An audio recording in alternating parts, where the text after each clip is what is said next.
दोस्तों, इस दुनिया के हर माता पिता का सपना होता है कि उनका बच्चा पढ़ लिख करके अपना एक बेहतर भविष्य बना सके। पर वहीं पे कुछ बच्चे जब जवानी के दहलीज पे कदम रखते हैं तो अपने माता पिता को ही दरकिनार कर अपना फैसला खुद ही कर लेते हैं, जिसका नतीजा ये होता है कि उनकी खुद की ज़िंदगी तो बर्बाद होती है, उनके साथ साथ और भी ना जाने कितने लोगों की ज़िंदगी तबाह हो जाती है, जैसे कि आज की कहानी में होता है। दरअसल आज की घटना में एक 25 वर्षीय लड़की की बड़ी बेरहमी तरीके से हत्या तो कर दी जाती है, लेकिन पुलिस इस केस की जांच पड़ताल करते हुए अपराधी को गिरफ्तार करके थाने में लाती है और जब उससे पूछताछ करती है तो एक ऐसी सच्चाई सामने आती है जिसे सुनने के बाद खुद उस लड़की के परिवार वाले भी इस बात को मानने के लिए तैयार नहीं होते हैं। वाकई में दोस्तों, आज की जो कहानी है आपको भी सोचने और समझने पर मजबूर कर देने वाली है। तो चलिए इस घटना को इस वीडियो के माध्यम से पूरी विस्तार से समझने की कोशिश करते हैं। मेरा नाम है हसमुद्दीन और आप देख रहे हैं मुसाफिर क्राइम तक। दोस्तों, आज की जो सच्ची घटना आपको सुनाने वाला हूं, दरअसल ये कहानी है उत्तर प्रदेश के गोंडा ज़िले की। दरअसल गोंडा के कोतवाली थाना क्षेत्र के अंतर्गत एक गाँव पड़ता है भिट्टी भदवाल, और इसी भिट्टी भदवाल गाँव के रहने वाले हैं 45 वर्षीय अशोक कुमार, जो ई रिक्शा चलाते हैं, गरीब परिवार से हैं। जो भी पैसा कमाते हैं उन पैसों से बड़ी मुश्किल के साथ अपने परिवार के साथ गुजारा करते हैं। अशोक के परिवार में उनकी पत्नी के अलावा सिर्फ 3 बेटियां हैं, जिसमें बड़ी बेटी की शादी कर चुके हैं। दूसरी बेटी का नाम है शीला कुमारी, उम्र है करीब 25 साल के आसपास, जो हाई स्कूल तक की पढ़ाई कर चुकी है। देखने में काफ़ी खूबसूरत है। बात कर रहा हूं मैं 29 मार्च 2026 की दोपहर के वक्त। दरअसल शीला किसी काम से अपने घर से बाहर निकलती है और उसके बाद वो अचानक कहीं गायब हो जाती है। देर शाम तक भी शीला जब घर वापस नहीं आती है तो आखिरकार शीला के पिता अशोक कुमार जब अपनी बेटी के नंबर पर कॉल करते हैं तो अब शीला का नंबर स्विच ऑफ बताने लगता है, जिसकी वजह से शीला का पूरा परिवार एकदम से परेशान हो जाता है, क्योंकि जवान बेटी अचानक घर से गायब हो चुकी थी। इस बात की जानकारी आस पड़ोस के लोगों को मालूम चलता है। लोग भी अशोक कुमार के साथ शीला को ढूंढने के लिए अपने घरों से बाहर निकल जाते हैं। ढूंढते हुए पूरी रात तो गुजर जाती है, लेकिन अगली सुबह तक भी ना तो शीला घर वापस आती और ना ही उसका मोबाइल ऑन होता है।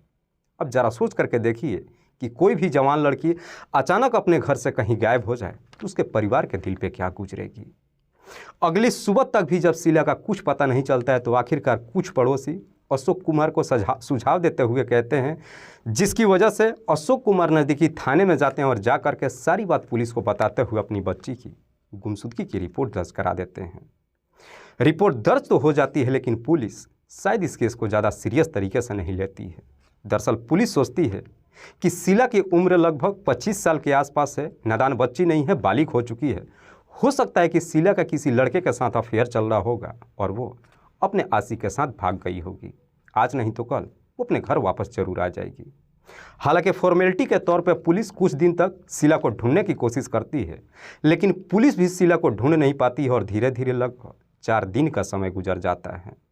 और आखिरकार 4 दिनों के बाद 3 अप्रैल 2026 को इसी भिट्टी भदवाल गाँव के रहने वाला एक किसान गाँव के बाहर खेतों में जब अपने गन्ने की कटाई करने के लिए कुछ मजदूरों को लगाता है और कुछ मजदूर जब उस गन्ने की फसल काटने के लिए जाते हैं तो उन्हें गन्ने के खेत के अंदर से कुछ बदबू महसूस होती है।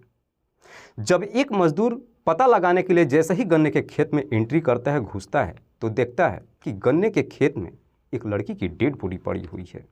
उस डेड बॉडी को देखकर वो जोर जोर से चीखते चिल्लाते और खेत से बाहर निकलता है। चूँकि वहाँ पे और भी मजदूर थे, जब उन्हें मालूम चलता है वे लोग भी वहाँ पे पहुँचते और लड़की की जब डेड बॉडी को देखते हैं, धीरे धीरे ये खबर पूरे गांव में फैल जाती है। लेकिन गांव वाले जब उस लड़की की डेड बॉडी को देखते हैं तो देखकर उसकी पहचान कर लेते हैं, क्योंकि मरने वाली लड़की कोई और नहीं बल्कि अशोक कुमार की बेटी 25 वर्षीय शीला कुमारी ही थी। दरअसल शीला के गले पे किसी तेज धार हथियार को चला दिया गया था। जब यह खबर पूरे गांव में फैलती है, इस बात की जानकारी कोतवाली थाने में भी दी जाती है। पुलिस को जैसे ही सूचना मिलती है फौरन अपनी टीम के साथ घटनास्थल पर पहुंचती है और जब डेड बॉडी को देखती है तो देख के ही साफ लग रहा था कि शीला की लगभग 3 से 4 दिन पहले हत्या कर दी गई है। हालांकि उसके शरीर के कपड़ों को देखकर यह भी पुलिस अंदाज़ा लगाती है कि शायद शीला के साथ कुछ गलत हरकत की गई है। पुलिस घटनास्थल की बड़ी बारीकी तरीके से वहाँ पे मुआयना तो करती है, लेकिन पुलिस को वहाँ पे कोई सबूत नहीं मिलता है। पुलिस डेड बॉडी को लेकर जैसे ही गन्ने के खेत से बाहर आती है और इधर शीला के परिवार वाले जब अपनी बच्ची की डेड बॉडी को देखते हैं तो देखकर फूट फूट करके रोने लगते हैं। दरअसल घटनास्थल पर गांव के तमाम लोग इकट्ठा थे। किसी को कुछ समझ में नहीं आ रहा था कि आखिरकार इस गन्ने के खेत में शीला की हत्या किया किसने है। पुलिस डेड बॉडी को अपने कब्जे में लेकर उसे पोस्टमार्टम के लिए भेज देती है और जब शीला के पिता अशोक कुमार से सवाल करती है कि क्या आपको किसी पे शक है कि आपकी बेटी की हत्या कौन कर सकता है, इस पे अशोक कुमार कहते हैं कि नहीं साहब, मुझे किसी पे कोई शक नहीं है, मेरी बेटी एकदम सीधी साधी लड़की थी। उसके बाद से पुलिस अब अशोक कुमार के ही तहरीर पर अज्ञात अपराधियों के विरोध में हत्या का मुकदमा दर्ज कर लेते हैं। इस केस की जांच पड़ताल शुरू कर देती है। इधर डेड बॉडी की जब पोस्टमार्टम होती है तो उस पोस्टमार्टम से ये साफ क्लियर हो जाता है कि शीला के साथ कोई गलत हरकत नहीं की गई थी। और जब पोस्टमार्टम हो जाती है उसके बाद से पुलिस डेड बॉडी को शीला के परिवार वालों के हवाले कर देती है और गाँव के तमाम लोग मिलकर के उसका अंतिम संस्कार कर देते हैं। लेकिन पुलिस को जैसे ही यह पुष्टि हो जाती है कि शीला के गले पे किसी तेजधार हथियार को चला करके हत्या की गई है, तब जाकर के पुलिस इस केस को सीरियस तरीके से लेती है। दरअसल पुलिस अब इस केस को इतना काफ़ी सीरियस तरीके से लेती है कि जल्द से जल्द अपराधी तक पहुंचने के लिए और इस केस का खुलासा करने के लिए सबसे पहले शीला के मोबाइल नंबर के कॉल डिटेल्स को निकालती है। और जब डिटेल्स को चेक करती है तो मालूम चलता है कि उसमें एक ऐसा नंबर मौजूद था जिस पर शीला आखिरी बार बातचीत की थी। चौंकाने वाली बात यह थी कि पुलिस जब सीडीआर को गहराई से जांच पड़ताल करती है तो मालूम चलता है कि शीला उस नंबर पर पिछले कई सालों से लगातार बातचीत करते आ रही थी। पुलिस जब उस नंबर की डिटेल्स निकालती है तो मालूम चलता है कि वो नंबर किसी अरुण कुमार के नाम पर रजिस्टर्ड है। अरुण जिसकी उम्र है करीब 25 साल के आसपास, जो कि मूल रूप से बिहार प्रदेश के रहने वाला है। पुलिस को जैसे ही अरुण की डिटेल्स मिल जाती है, पुलिस बिहार जाने के बजाय तुरंत ही अरुण का मोबाइल नंबर सर्विलांस पर डाल देती है और जब उसका लोकेशन चेक करती है तो मालूम चलता है कि अरुण के मोबाइल का लोकेशन गोंडा जिले का ही दिखाई दे रहा था। आखिरकार पुलिस उस लोकेशन को ट्रेस करना शुरू करती है और अगले दिन 4 अप्रैल 2026 को पुलिस गोंडा रेलवे स्टेशन पर पहुंचती है और गोंडा रेलवे स्टेशन से जो सोनी गुमटी की तरफ रास्ता जा रहा था, पुलिस उसी रास्ते से जा कर के अरुण को गिरफ्तार कर लेती है। और गिरफ्तार करके थाने में लाकर जब अरुण से शीला कुमारी की हत्या के बारे में पूछताछ करती है तो अरुण भी बिना किसी सख्ती दबाव के तुरंत ही अपनी सच्चाई कबूल कर लेता है। लेकिन अरुण जब इस हत्या के पीछे की पूरी कहानी बताता है और असलियत जब शीला के परिवार वालों को मालूम चलता है तो शीला के परिवार वाले इस बात को मानने के लिए तैयार ही नहीं होते हैं। दरअसल पुलिस वालों को जवाब देते हुए कहते हैं कि साहब, अरुण झूठ बोल रहा है। दरअसल इस कहानी की शुरुआत होती है साल 2022 में, तब जब शीला हाई स्कूल की पढ़ाई कंप्लीट करने के बाद छोड़ देती है। हालांकि शीला के पिता अरुण कुमार भले ही गरीब परिवार से थे, लेकिन वो अपनी बच्ची को पढ़ाना चाहते थे। लेकिन शीला का अपनी पढ़ाई में मन ही नहीं लगता था और इसके पीछे का मात्र एक रीज़न था।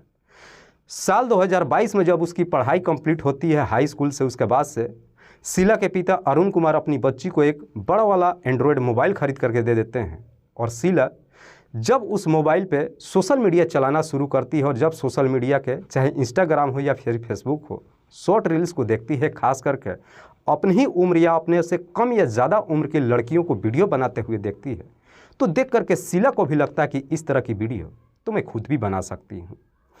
यही सोच करके आखिरकार साल 2022 में शीला इंस्टाग्राम पे अपनी एक आईडी बनाती है और फिर तरह तरह के रील्स बनाकर उस पर पोस्ट करने लगती है। हालांकि इन 3 सालों में अभी तक शीला के उस इंस्टाग्राम आईडी पे मात्र 933 ही फॉलोअर बन पाए हैं। लेकिन जैसे ही इंस्टाग्राम पर रील्स बनाना शुरू करती है, आखिरकार इसी इंस्टाग्राम के जरिए ही साल 2022 में शीला की मुलाकात बिहार प्रदेश के कराकाट थाना क्षेत्र के अंतर्गत चौगाई गांव का रहने वाला अरुण कुमार से दोस्ती हो जाती है। दरअसल अरुण, जो कि अपना खुद का मोबाइल शॉप तो चलाता ही था, साथ ही साथ इलेक्ट्रीशियन का काम भी करता था। और उनके पिता का नाम है बैजनाथ, जिनके टोटल 3 बच्चे हैं, जिसमें 2 बेटा है और 1 बेटी है। अरुण जो सबसे बड़ा था। अरुण के पिता बैजनाथ जो कि खेती किसानी करते थे, कोई ज़्यादा पैसा नहीं कमाते थे। अरुण जो पैसा कमा रहा था उन्हीं पैसों से घर का खर्च चलता था। लेकिन इंस्टाग्राम के जरिए साल 2022 में अरुण और शीला के बीच में जब दोस्ती हो जाती है, पहले चैटिंग के थ्रू एक दूसरे से बातचीत करते हैं और जब दोनों की पहचान हो जाती है उसके बाद से अपना अपना मोबाइल नंबर शेयर करते हैं और फिर फ़ोन के ज़रिए ही एक दूसरे से बातचीत भी करने लगते हैं। और बातचीत का नतीजा ये होता है कि आखिरकार अरुण और शीला के बीच में प्रेम प्रसंग शुरू हो जाती है। चूँकि दोनों कभी एक दूसरे को आमने सामने देखा नहीं था, इसीलिए एक दिन मुलाकात करने का फैसला करते हैं। तो शीला उससे कहती है कि मैं तो लड़की हूँ, मैं आपके पास नहीं आ सकती हूँ, तुम तो मुझसे मिल सकते हो, इसीलिए मैं चाहती हूँ कि मिलने के लिए तुम गोंडा में मेरे गांव में आ जाओ। चूँकि अरुण भी शीला से मिलने के लिए एकदम से उतावला था, तुरंत ही शीला की बात मान जाता है। और पहली बार जब गोंडा के इसी भीटी भदवाल गांव में जब जाता है तो गांव से बाहर शीला भी आकर उससे मुलाकात करती है। और जब सामने से अरुण पहली बार शीला को देखता है तो देखकर और भी ज़्यादा उसे पसंद करने लगता है। और उसके बाद से दोनों फ़ोन पे बातचीत करने लगते हैं, सिलसिला भी शुरू हो जाता है। दरअसल उसके बाद से जब भी अरुण को शीला से मुलाकात करने का मन होता है, अपने घर से निकलता है, गोंडा ज़िले में चला जाता है और फिर वहाँ जाकर के शीला को जब फ़ोन करता है उसके बताए जगह पे शीला आ जाती है, दोनों मुलाकात करते हैं। और आखिरकार एक दिन ऐसा भी समय आता है जब दोनों के बीच में मन मर्यादा की सीमाएं भी टूट जाती हैं। दरअसल अरुण शीला को इस हद तक पसंद करने लगता है कि आखिरकार उससे शादी करने का फैसला भी कर लेता है और खुद शीला भी उससे शादी करने का वादा कर लेती है। लेकिन अरुण और शीला के बीच में जो ये प्रेम प्रसंग शुरू हुआ था, इस बात की जानकारी ना तो अरुण के परिवार वालों को मालूम चल पाता है और ना ही शीला के घर वाले जान पाते हैं। यह सिलसिला लगभग 3 साल तक चलता है। इन 3 सालों में अरुण जितना भी पैसा कमाता है उनमें से मैक्सिमम पैसा शीला के ऊपर खर्च भी करता है। शीला जो भी चीज़ों की डिमांड करती है ऑनलाइन पेमेंट करके अरुण तो उसे भरपाई करता ही है। बीच बीच में शीला कभी उससे अगर पैसों की डिमांड करती है तो अरुण उसे ऑनलाइन के जरिए शीला को पैसा भी भेज देता है। यह सिलसिला और यह रिश्ता बिल्कुल ठीक चल रहा था। लेकिन बीतते समय के अनुसार शीला के अंदर इस प्रकार से लालच आ जाती है कि अब वो अरुण पर ज़्यादा से ज़्यादा पैसों की डिमांड करने लगती है। चूँकि अरुण किसी भी कीमत पे शीला को खोना नहीं चाहता था, इसीलिए जितना भी वो पैसा मांगती है उसे देते चला जाता है। इस चक्कर में अरुण की अपनी दुकान भी बिक जाती है, वो अपनी दुकान बेच देता है। लेकिन जब दुकान बेच देता है और पैसा अपने परिवार वालों के अपने पिता को नहीं देता है तो आखिरकार एक दिन खुद अरुण के पिता बैजनाथ उससे सवाल करते हैं कि जो तुमने अपनी दुकान बेची है उसका पैसा क्या हुआ। दरअसल अरुण अपने पिता को सही तरीके से जवाब भी नहीं दे पाता है। इतना सब कुछ होने के बावजूद भी शीला की डिमांड में कोई कमी नहीं होती है। दरअसल अरुण शीला से ये भी कहता है कि मैं इतना पैसा नहीं कमाता हूँ और तुम्हारे लिए मैं अपनी दुकान भी बेच चुका हूँ, अब जो तुम पैसों की डिमांड कर रही हो मैं उतना सारा पैसा नहीं दे पाऊँगा। पैसे देने से जब इनकार करता है शीला अब उसे ब्लैकमेल करने लगती है और तरह तरह की धमकियाँ देने लगती है। और तभी इसी बीच अरुण को शीला को लेकर के ये शक हो जाता है कि शायद शीला का उसके अलावा किसी और के साथ में भी चक्कर चल रहा है। इस बात की जानकारी जब अरुण को मालूम चलता है, अरुण इस चीज़ को बर्दाश्त नहीं कर पाता है। हालांकि अरुण जब शीला से जब उसके दूसरे लड़के से प्यार के बारे में पूछताछ करता है तो शीला सिरे से खारिज कर देती है, कहती है कि मेरा किसी लड़के के साथ अफेयर नहीं चल रहा है। लेकिन बदलते वक्त के समय जब इन दोनों के व्यवहार में बदलाव होनी शुरू हो जाती है, खास करके शीला पहले जैसा ना तो समय दे पाती और ना ही उससे प्यार से बातचीत करती है। इस वजह से जो अरुण के दिमाग में शीला को लेकर के शक पैदा हुआ था, दरअसल वो शक अब यकीन में बदल जाता है। फिर से शीला जब अरुण से पैसा मांगती है, आखिरकार एक बार फिर से 9 मार्च 2026 को आखिरी बार करीब 11,000 रुपया ऑनलाइन शीला को भेज भी देता है। लेकिन 9 मार्च 2026 को वो पैसा भेजा तो था ही, थोड़ी दिन के बाद फिर से शीला अरुण से दोबारा पैसे मांगने लगती है। और अरुण जब उसे पैसे देने से इनकार करता है, इस बार जब शीला उसे फिर से ब्लैकमेल करने की कोशिश करती है तो इधर अरुण के दिमाग में शीला को लेकर के पहले से शक तो पैदा हो ही चुका था, वो शीला से नफरत भी कर चुका था। अरुण इस चीज़ को कभी बर्दाश्त ही नहीं कर सकता था कि उसके रहते हुए शीला किसी और से प्यार कर या फिर उसके साथ चीट कर सके। जब पैसे नहीं देता है और शीला उसे तरह तरह की बातें करने लगती है तो आखिरकार अरुण भी मजबूर होकर के खुद शीला को ही इस दुनिया से हटाने का फैसला कर देता है। दरअसल अरुण सोचता है कि अगर शीला मेरी नहीं हो पाई तो फिर इस दुनिया में किसी और की भी नहीं हो पाएगी। अरुण ये मान करके चल रहा था कि अगर मैं शीला के डिमांडों को पूरा नहीं कर पाता हूँ तो आज नहीं तो कल वो मुझे छोड़ करके चली जाएगी। और बदलते वक्त के साथ अरुण की हालत बस से बदतर होती जा रही थी। आखिरकार जब वो शीला को मारने का फैसला करता है तो शीला को इस दुनिया से हटाने के लिए एक प्लान बनाता है और इसी प्लान के तहत 29 मार्च 2026 को शीला से जब मिलने के लिए कहता है, शीला उससे मिलने के लिए तैयार हो जाती है। सुबह 29 मार्च को अरुण अपने घर से निकलता है, दोपहर तक वो गोंडा ज़िले में पहुंच जाता है। जब उसके गांव में जाता है, जाकर फिर से शीला के जब नंबर पे कॉल करता है, शीला उससे मुलाकात करने के लिए घर से बाहर, गांव से बाहर जब आती है, तो अरुण शीला को लेकर के गांव के बाहर जो गन्ने का खेत था उसी खेत में लेकर चला जाता है और जाकर के पहले दोनों एक दूसरे से बातचीत करते हैं। उस वक्त भी अरुण शीला से सवाल करता है कि अगर तुम्हारा किसी लड़के के साथ अफेयर चल रहा है तो मुझे सच बता दो। लेकिन शीला इस सच्चाई को कबूल करने के लिए तैयार नहीं होते कि उसका किसी और लड़के के साथ अफेयर चल रहा है। इसीलिए अब अरुण फाइनली शीला को मारने का फैसला कर लेता है और फिर शीला को मारने के लिए एक चाल चलता है। दरअसल शीला से कहता है कि वैसे भी तुम इंस्टाग्राम पे रील्स बना करके वीडियो डालती हो, क्यों ना इसी गन्ने के खेत में एक हम वीडियो शूट करते हैं। दरअसल वीडियो शूट करने के लिए मैं तुम्हारा दोनों हाथ बांध देता हूँ, उसके बाद से मैं तुम्हारा वीडियो बनाता हूँ, इस प्रकार का वीडियो बनाता हूँ कि जैसे ही तुम वो वीडियो अपने इंस्टाग्राम आईडी पे अपलोड करोगे, उसके बाद से वो वीडियो वायरल ही नहीं होगी, बल्कि एक ही वीडियो से तुम्हें अच्छा खासा फॉलोअर्स भी मिल जाएगा। फॉलोअर्स के लालच में आकर के शीला अरुण की बातों में आ जाती है और उसके बाद से अरुण जैसे जैसे कहता है शीला उसकी बात मानती चली जाती है। उसके बाद से अरुण शीला के दोनों हाथों को पीछे खींच करके उसको बांध देता है और फिर अपने साथ जो प्लान के तहत तेजधार हथियार लेकर के आया था उस हथियार को शीला के गले पे चला देता है, जिसकी वजह से शीला की चीख भी नहीं निकल पाती है। घटनास्थल पे ही उसकी मौत हो जाती है और शीला की जब मौत हो जाती है उसके बाद से उसकी डेड बॉडी को गन्ने के खेत में ही छोड़ देता है। उसके कपड़ों को अस्त व्यस्त कर देता है, ये सोच करके कि आज नहीं तो कल जब शीला की डेड बॉडी लोगों को या फिर पुलिस को बरामद होगी तो सबको यही लगेगा कि शायद शीला के साथ कुछ लड़कों ने गलत हरकत किया है और करने के बाद उसकी हत्या कर दिया होगा, जिसकी वजह से मैं बच जाऊँगा। डेड बॉडी को वहाँ से छोड़कर जब अरुण वहाँ से निकलता है तो वो अपने घर नहीं आता है, बल्कि सच्चाई पता लगाने के लिए गोंडा में ही ठहर जाता है, ये देखने के लिए कि जब पुलिस को डेड बॉडी बरामद होती है तो आखिरकार इस केस में पुलिस किसको गिरफ्तार करती है। यही सब देखने के लिए लगभग 4 दिनों तक वो गोंडा में रह जाता है। वहाँ से जब वो निकला था तो शीला का मोबाइल भी अपने साथ ले लिया था, स्विच ऑफ करके उसे भी रास्ते में कहीं फेंक दिया था। लेकिन जैसे ही 4 दिन का समय गुजरता है, इधर पुलिस डेड बॉडी को बरामद करने के बाद जब इस केस की जांच पड़ताल करती है तो आखिरकार पुलिस अरुण तक पहुंच जाती है। वाकई में अरुण जब ये पूरी कहानी पुलिस को बताता है उसके बाद से पुलिस अरुण के तहरीर पे जो उसने जिस हथियार से शीला की हत्या किया था उसे लेकर के जाती है और जाकर सबूत के तौर पे उस हथियार को भी बरामद करती है। और जब तमाम तरह के सबूत मिल जाते हैं उसके बाद से पुलिस अरुण को जिला अदालत में पेश करती है, जहां से उसे जेल भेज दिया जाता है।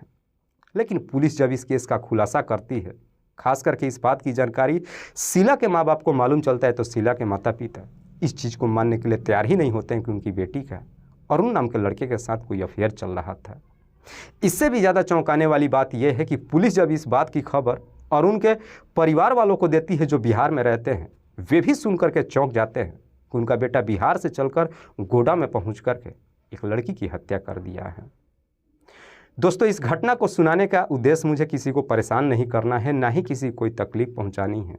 बस आपको बताना है आप जहां भी रहें सुरक्षित रहें और ख़ास करके अपने माँ बाप और परिवार की बात ज़रूर मानें, क्योंकि जो माँ बाप बच्चे और बच्चियों को 15-20 साल तक परवरिश करते हैं, उन्हें हर परेशानियों से बचा करके रखते हैं, अपने बच्चों के लिए कभी बुरा नहीं सोचेंगे।